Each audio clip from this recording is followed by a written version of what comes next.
Well, Southern Miss is the first one up, and it's time for Mississippi State to make a statement. What should Bulldog fans expect from the Golden Eagles in Week 1? We're breaking down the matchups, the key players to watch, and what State needs to do to start the season strong. This is your full Southern Miss scouting report.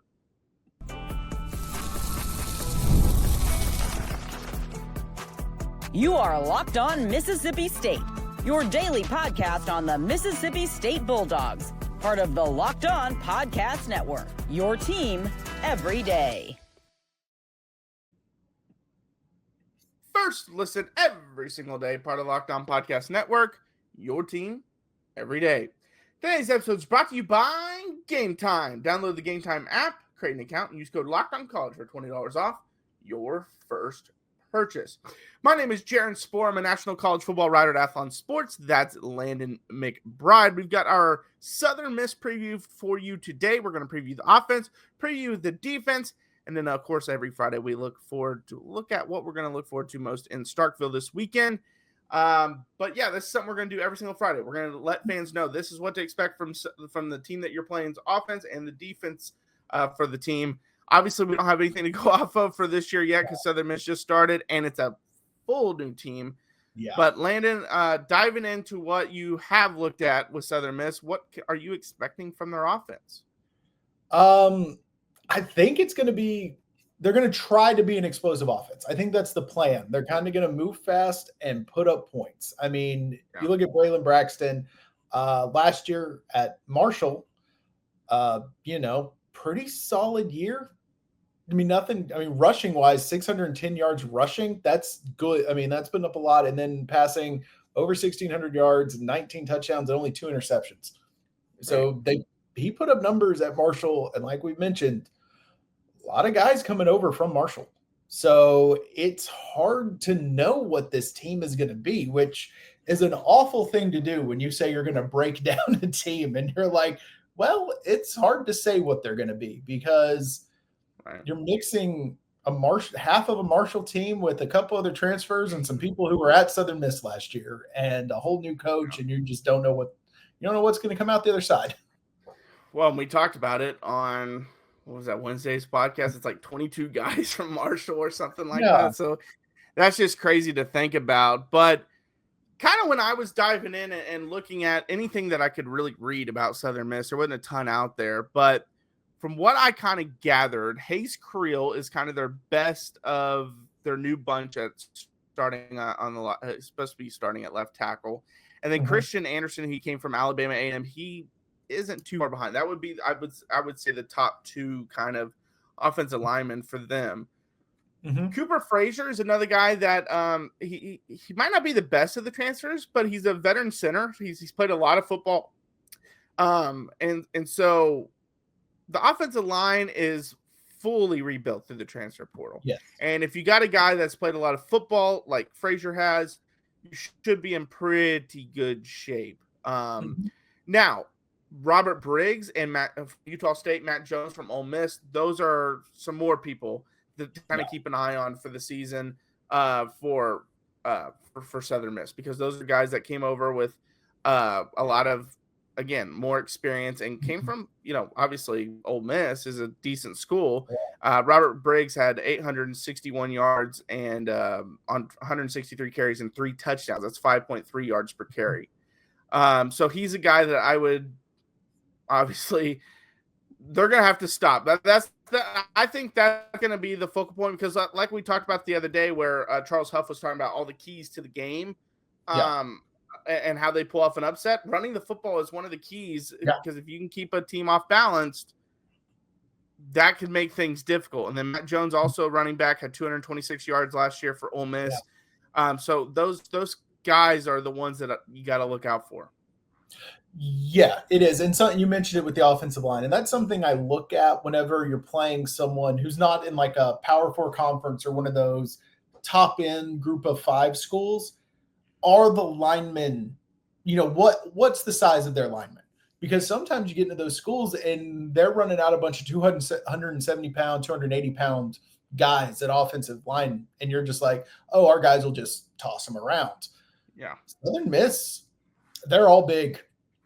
They are all big guys. So that's not something that's going to happen here. You mentioned a lot of experience, a lot of good players. So this revamped defensive line is going to have their hands full with that. And you mentioned with the running game, quarterback can run too, and that adds a whole other set of problems when you're trying to defend the run, especially with this many new guys. When you have changing assignments based off of reads, when you have a lot of new guys working in, that can be a recipe for a bust in assignment, coverage, whatever it is. Yeah, and I'm glad you brought up the quarterback, Braylon Braxton. He started his career at Tulsa, was pretty good at Tulsa, but ended up transferring to Marshall. Last year, 3 different quarterbacks played for Southern Miss. They combined for 7 touchdowns and 17 interceptions. Braxton is coming with Charles Huff over, like I mentioned. Bit better than that? Yeah, he threw 19 touchdowns and just 2 interceptions, and also added 610 yards and 4 touchdowns on the ground for Marshall. So he was like really good last year. Yes. And then the receiving core, pretty much everyone's gone from the team. Tyron Heath is the tight end that's back, and he tied Davis Dalton, the only really returning wide receiver for the team, lead with 2 touchdown catches last year. But Elijah Metcalf is coming over, excuse me, from Marshall. And Metcalf missed most of last year due to injury, but the year before he had 634 yards and 5 touchdowns at Middle Tennessee State. So he's a really good, receiver. And then Carl Chester also came from Marshall. He's your deep threat. Micah Davis is from Michigan. Grant Page from Utah State. Those guys will take over for Larry Simmons, who left for Utah. So it's a whole new receiving core. It's really hard to dive it in because there's so many new pieces. And yes, this might be the offense they ran at Marshall with those players, but now you added these. Maybe it's different. But Braylon Braxton is a really good, solid, dual-threat quarterback, and so he's going to add to that running game that we mentioned you have to stop, but he's experienced. He's not going to be overwhelmed by the moment. Right. When you're at Tulsa, you play Oklahoma. You play Oklahoma State usually. Like, you play some decent teams in the non-conference, and so he's not going to be overwhelmed by the moment. Actually, I think he was either the starter or played against Oklahoma when they came in 2023 to Tulsa. So he's not privy to any of these kind of big-time matchups. And, again, he's a really good player. Yeah, he's a very good player. And like we mentioned, we don't know what this team is going to look like. But as far as good players, another thing you look at, who's getting those preseason honors, especially in conference stuff. And, no surprise, Braylon Braxton was first team Sun Belt preseason. And then you have Elijah Metcalf was second team as a punt returner and 4th team as a receiver. Jeffrey Pittman and Kyron Heath also on that 4th team. So the people who cover Sunbelt and vote on this are also expecting a lot out of these guys. When you have that many people on 1st, 2nd, 3rd, 4th team, that's the majority of their offense. And when you have that many guys, you're expecting that offense to be pretty good. And then a lot of these they're known quantities. They might not have played an SEC schedule or played a lot of high-level teams, but these aren't guys who are coming in that are just 100% projections. These are guys with legitimate resumes that they put up good numbers against good competition at some point in their career. And this is going to be a fight. Well, and Charles Huff did a great job at Marshall. He was there 4 years. They went to 4 straight bowl games, or I should say 4 invites, because they technically didn't go last year because all the team left. So they had to withdraw from the bowl. Here now. Yeah, but they pulled off a massive win over Notre Dame in 2022, won the Sun Belt title last year. So they're a really good team. And now he's taken over a team that went 1-11 last year, and they're 2-20 against FBS teams over the last 2 years. So they're not great, but Charles Huff is a really, really good coach. They went 10-3 last year, 6-7 the year before, 9-4 the year before that. So and then 7-6 his first year. So he's been able to rebuild and really progress these programs. Now, it's a lot to ask this year because it's all put together by the transfer portal, but I think he's going to do a good job there. I think he is too. And again, I picked him when we did our season predictions, picked Mississippi State to win. Like I said, I think this is going to be a battle, but I think Mississippi State comes out on top. But This is definitely an offense that is built to stress this defense. And I think it'll be a good test. It'll be enough to put this rebuilt defense in some conflict, in some struggle that'll better prepare them for what they're going to face down the line. I mean, obviously the talent's going to get better, but this is a talented team, and seeing that right out of the gate is going to put some pressure on you. And I think it's going to be a good thing, but Bulldogs are ready for it. Yeah, for sure. All right, what can we expect from Southern Miss's defense? We'll talk about that coming up next. All right, college football is back, and I couldn't be more excited. The tailgates, the rivalries, the energy in the stands, there's just nothing like it. But let's be real, actually getting tickets can feel like more of a battle than the game itself. Endless queues, hidden fees, prices jumping at checkout. That's why I use Game Time, the app that gives the advantage back to fans. It's the easiest way to score last-minute tickets at the best prices with no surprise fees. What you see is what you pay. I pulled up Game Time, and in just a couple taps, I saw amazing deals. I'm talking about your favorite college football games as low as $25. My favorite thing has always been I get to see where my seats are. You get to see the seat view. I love that because, let's be honest, for the seat, that can make it or break it for some people. And so getting to see that beforehand, before I purchase, is awesome. It's faster, cheaper, and less stressful than any other way I've ever bought tickets. So take the guesswork out of buying college football tickets with Game Time. Download the Game Time app today, create an account, and use code LOCKEDONCollege for $20 off your first purchase. Terms apply. Again, that's promo code LOCKEDONCOLLEGE for $20 off. Swipe, tap, ticket, go, download Game Time today.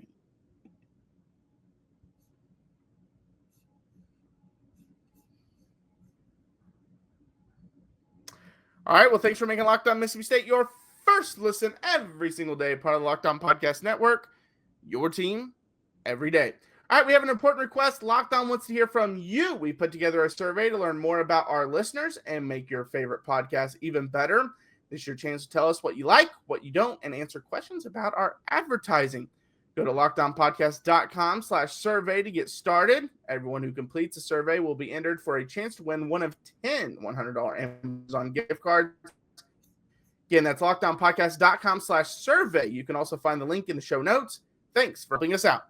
All right, Landon, what have you seen from the defense of Southern Miss?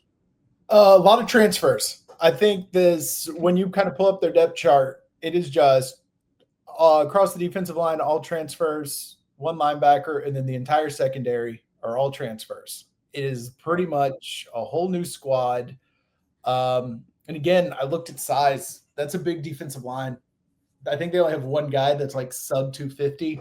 And when you have one guy who's like sub 250, that's your speed pass rusher. That's why he's that size. So it's a team that Mississippi State, despite what we've said about how big this offensive line that Lodeholt has built they're not just going to be able to come out and push this defensive line of Southern Miss around. It's a big, and they're experienced. It's going to be an interesting one because, again, we don't know how this defense fits together. We can look at what these pieces have done, some at Marshall, some at other places, some at Southern Miss, but how they all fit together, it's kind of up in the air, but it's another talented unit that Huff has put together here. Yeah, and the Southern Miss defense last year wasn't as bad as the offense, but that's like the only nice thing you can say about it because it was really bad. It was one of the worst against the run in the country. But the pass rush was decent. Defensive tackle Broderius Lewis, he led the team with 8 tackles for loss. Jameer Lewis had 5 on the edge, and then Isaiah Gibson, who's coming from Marshall, had 29 tackles, 3 tackles for loss last season at Marshall. Chris Jones is back in the middle of the defense. He was actually one of the bright spots for them last year. Finished second on the team with 46 tackles in his freshman season. Michael Montgomery's coming over from Portland State. He had a great year last year. He had an 80 tackle season. So again, it's just like the offense. It's a lot of transfers and trying to pick and place guys and rebuild this whole team, and that's what you have to do after going 1-11 and 2-20 in your last 22 games. But they have some pieces to make things interesting, and like you said, with Phil Lodeholt's team, his unit, we're going to see early like how good they can be. And I'm not saying if they go out and dominate Marshall, they're going to go dominate SEC teams. But last year's offensive line was Marshall. Yeah, right.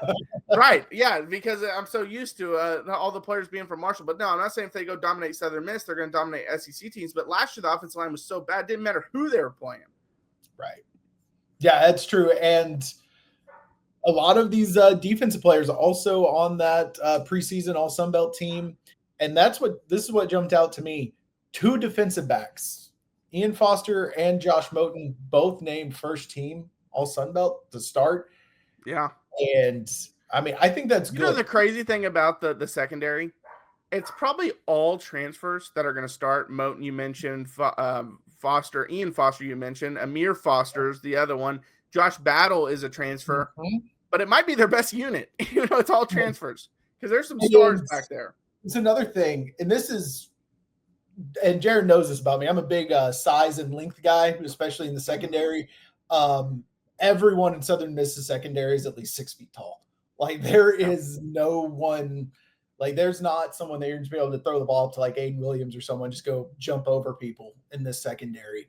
So, and with having guys who have been there and are good, but you still feel you have a talent advantage over, this is a good first test for Shapen and these new receivers, because these aren't going to be guys that they can just blow by, jump over, whatever. Like they're going to actually make them work for the yardage, but you should still be able to win those individual battles. But it's not going to be easy. And I kind of like that for this first game when we have so many unknowns on our team playing a team that I actually think is going to put up a fight, but that will actually in the end be able to overcome. But this secondary is loaded. Yeah. Braylon Braxton was listed as the top transfer, and he's really good at quarterback, obviously. But I think Josh Moten is actually the best player they got in the transfer portal. I think he has legit NFL upside at corner. Oh, I do too. He started his career at A&M, then eventually moved to Marshall, where he had 68 tackles and 6 interceptions, 5 of which were last year. I think he's a legit NFL corner. I really do. I do too. I will not be surprised at all if his name is called in like the 3rd round next April or May, whenever the draft is now. But I think he's very, very good player. And this team, like you mentioned, Bradarius Lewis was named to 2nd team. And there was linebacker Chris Jones and defensive lineman Isaiah Gibson were 3rd team. So, and Jabari Ismail was 4th team defensive. So again, half the team is listed on something on an all Sun Belt conference. So, I mean, they're projected to be one of the best teams in the Sun Belt, which is, you should beat them. But again, this is not going to be a pushover of a team. Yeah, for sure. All right, coming up next, we'll give our game predictions in the next up in Starkville. And if there's anything else Landon's looking forward to, we'll talk about that as well. But first, we've got to go to an ad break. Hey, Locked On Mississippi State fans, are you still paying full price for gas? Stop leaving money behind. Get real cash back every time you fill up with the free Upside app. Simply download the free Upside app in the App Store or Google Play right now and start earning cash at the pump today. Use my limited time promo code FOOTBALL and get an extra 25 cents back per gallon on your first fill up. You can make up to $300 a year just from buying the gas you already needed. At first, I thought this was too good to be true, but it's totally legit. Real people are getting paid just to make their daily commutes, and you can too. Plus, you can cash out anytime to your bank account, PayPal, or any gift card for Amazon and other brands. And don't let this offer drive on by. Download the free Upside app now using my limited time promo code FOOTBALL for a limited time 25 cent per gallon bonus. That's promo code FOOTBALL. Disclaimer is offers vary by user and location. Go to upside.com for terms and conditions. Well, thanks for being Locked On Mississippi State, your first listen every single day, part of Locked On Podcast Network, your team every day. All right, Landon, game prediction. What are you looking forward to? Game prediction, like I said, I think this is going to be a battle, but I'm going to pick Mississippi State wins it. I'm going to say 34-21. I like that one. I'm going to go 30. I was going to go 38-17, so a 21-point win for Mississippi State. I think they end up pulling it off. I think it's a game they start fast. They kind of jump on Southern Miss early, and then I think Southern Miss probably get some late scores once you got the second, third team in and things like that. Maybe Southern Miss can get some things going for themselves, but ultimately, I think it's a game that you come out of, you're very happy with. Keys that I want to look forward to: offensive line, control the line of scrimmage; defensive line, control the line of scrimmage. Because you have to be able to do that against these type of teams. If you can't, you will not against the Arizona State, and you won't against the SEC either. So control the line of scrimmage. That's what I'm looking forward to the most. Yeah, I would have those two at the top of my list. And then we talked about Moten a lot. I want to see Brenen Thompson going up against him. I mean, we think Moten is possibly an NFL corner. Thompson, hey, that's who we think is going to be your number one receiver. You got to go win those one-on-one battles. Mm-hmm. That's how they're probably going to be lined up. Go show that you're the better player. That's what I want to see. Outside of this game, something I'm looking forward to, it's Lee Corso's last game day. Yeah. Mm-hmm. And so growing up watching him pretty much every Saturday, it's kind of crazy. It's coming to an end, but it's going to be fun to watch. Legendary career. I don't know my childhood without him, because his first game day was in like 87 when it was a studio. Then his first on-site one was 93. I wasn't born on 94. So I've only known Lee Corso at sites on College GameDay because he's the only one that was on the first team. And then they did their first headgear, I think, in 96. So right shortly after. So it's going to be weird not seeing him out there anymore. Retire the headgear thing. I keep seeing people, hey, McAfee should do it, or Saban. They've said Saban won't do it. He won't want to do it. But the only person should be retired. But if Herb Street wanted to take it over, I'd be okay with that. But everyone, I think he wouldn't even want to take it over. If McAfee wants to do something fun that's not headgear related or something like that, fine. Yeah, like something like that, fine. I was going to say he could rip off his shirt and have the jersey, but that's what they do on their basketball College GameDay. That's what Jay Williams does, so you can't really copy that. But if they want to do something fun like that, fine. But the headgear thing, I think you gotta put that one to bed. But it'll be sad. I wish we had a whole season, and I get he's 90, so he's not going to want to, but where every place could honor him, kind of, like a farewell tour type thing. We got that a little bit last year, and I kind of like that it is just the one time. Like, this is it. We can make it. It is cool. It's back at Ohio State where the headgear started. Now, do you think he puts it on, or do you think he goes Texas? I think he does. I think he thinks Texas will win, but I think he's going to put Ohio State to kind of finish the whole story. Started here, ended here. He takes it and does the not so fast, my friend, and throws it away and puts. Hey, we might get a curse from him again because it's his last show. He might not care. I'll watch that video today. The Houston one cracks me up. Yeah. All right. Well, it's another big moment on Locked On College Football fans. Locked On and Fire TV present College Football Kickoff, your ultimate college football weekly preview. Drake Toll of Locked On Big 12 leads the conversation alongside two-time AP Coach of the Year Gary Patterson, former college star Jesse Holley, and Locked On's local experts. A college football preview only Locked On can do. College Football Kickoff every Thursday throughout the season, only on Fire TV.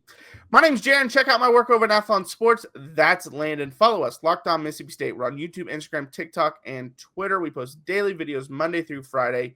So check those out. Hit the like, subscribe, ring the bell on YouTube.